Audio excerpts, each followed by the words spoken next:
Hey everyone. Part 5, and I'm going to call part 5 both stacking and drizzle integration. Okay, those two steps combine to give you a final stacked image, which then you take into post-processing. Okay, so let's look at the settings for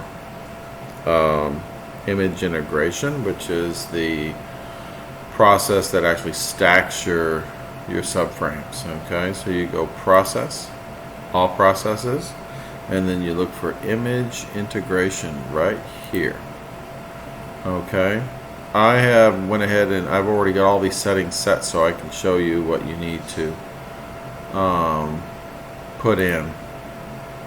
Okay, under input images, you want to add in your local normalization files. Okay, and all these are found in your reg folder, your registration folder. Then you want to add in your drizzle files. Okay, and after you do that, so you want to add files, local normalization files, and drizzle files. And at that point, you're going to get an N and a D that precedes your subs. Okay, once you do that, you're good to go. Collapse that. Okay, and then you go on to Imageintergration. Here are the settings are as follows. Combination is average. Normalization is local normalization. Weight, you select fits keyword, and then remember back from our subframe selector, the weight keyword is SS weight. Then you want to select generate integrated image, generate drizzle data, evaluate noise, and automatic buffer sizes. Okay, down here you want to select generate rejection maps, clip low and high pixels, and you want to clip all, and you want to on-check low and high range, and make sure map range rejection is selected as well. At that point you can collapse these windows. Okay, and then you do apply global, and that will produce an image. Once that's done, you close everything out. You can look at the images you have, but then delete them, because there's one more step to do, and that's drizzle integration, and that just basically cleans up your image, cleans everything up further. And then at that point you have a stacked image ready to take into post-processing. So let's look and see how to do that. You click process, all processes, and then it's drizzle integration. So that is this right here. So you add in your files from your reg folder. Okay, these are your drizzle files. Okay, then you add in your local normalization files.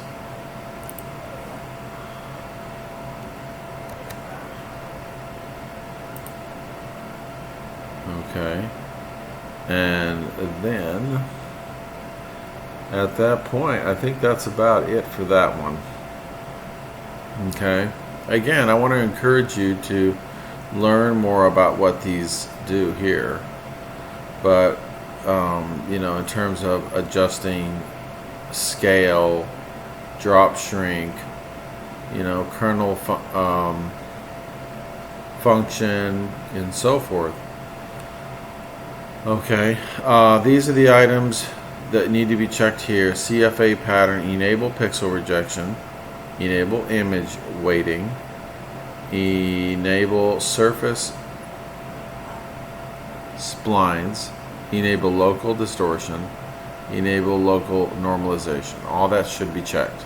Okay, and then once you do that, you collapse it and you click apply global. Okay, this step takes quite a while, so I will, once this process is finished, I'll show you an image that's ready to be taken into post-processing. I'll do a couple of post-processing one or two post-processing steps with you, and then that'll end this series. I again recommend, there's several people out there that really have excellent knowledge on post-processing techniques. There is a gentleman that I had mentioned before, and the name of his channel is Mitch, M-I-T-C-H. So do a search on Mitch, and he steps you through everything really well, and explains everything really well. So in terms of post-processing, I want to encourage you to explore his YouTube channel. He can really help you a great deal when it comes to post-processing. So at this point, go ahead and you're going to hit apply global.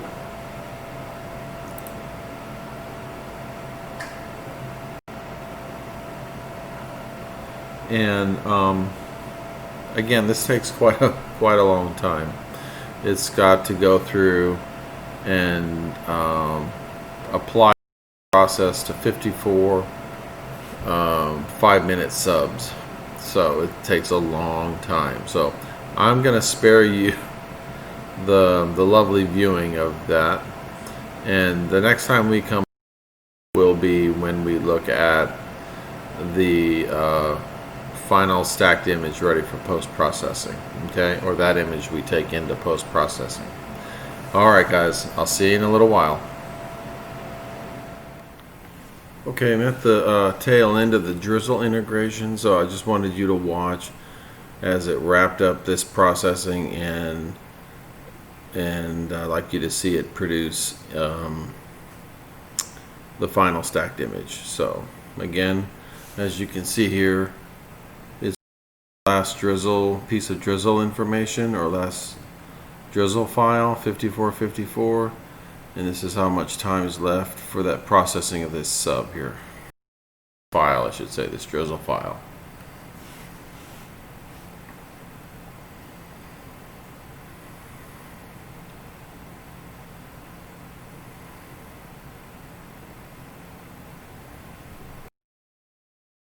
So essentially it's going to produce, let's see, I think three files. It's going to produce a it's new, and then it's going to produce, I believe it'll produce two files, the drizzle weight new, and then the one that we'll keep for post-processing, or the final image for post-processing. Here we go.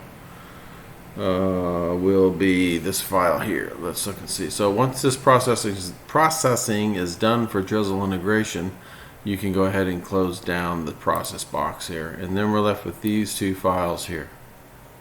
Okay, this one here, this is drizzle weights. You can just delete that one, and then this is our this is the stacked image. This is the final one that was produced. Steps 1 through 5 led to this image, and so let's take a look at it.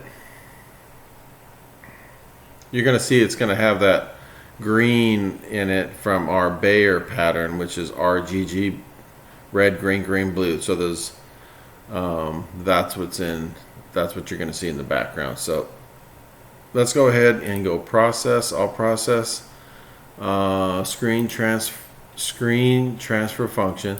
That's also right here it's a little icon that does the same thing. It's screen transfer function there as well. Okay, and to put the stretch on this image here, you go ahead and click auto stretch, this auto stretch symbol.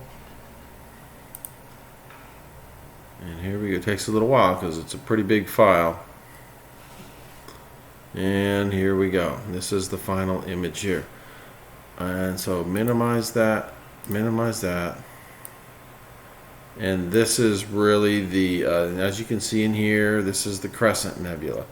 Okay, so I figured while we're here, I can do a couple of post-processing steps. Okay, the first one is called a dynamic crop, and what that helps you do, let me get rid of that. What that helps you do is get rid of these stacking artifacts that you can sometimes see around the edges. So let's get this back to this. Kind of pull it out like so. And let's make it slightly bigger. I think that's good there. And I'll move that over, and then we're looking for dynamic crop. So it's process, all processes, it's a process, and you're looking for dynamic crop, and here it is. Okay. As soon as it's opened up, it automatically is active. And so this is what you want to do. Just kind of drag that and crop it. There's another way to do this too, but it gets rid of those artifacts around the edges. Like you can take this and move it like that. Once this is set in place, you can adjust around the edges exactly where you want to crop. I think that's pretty good, and at that point I just hit enter.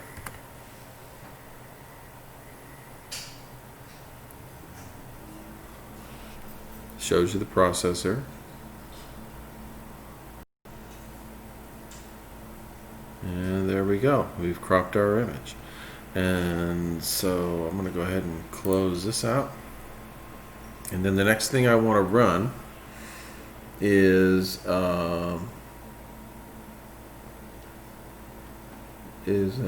let's see, an automatic background extractor. There is another one that's more complex, and I'm going to let Mitch help you with that one.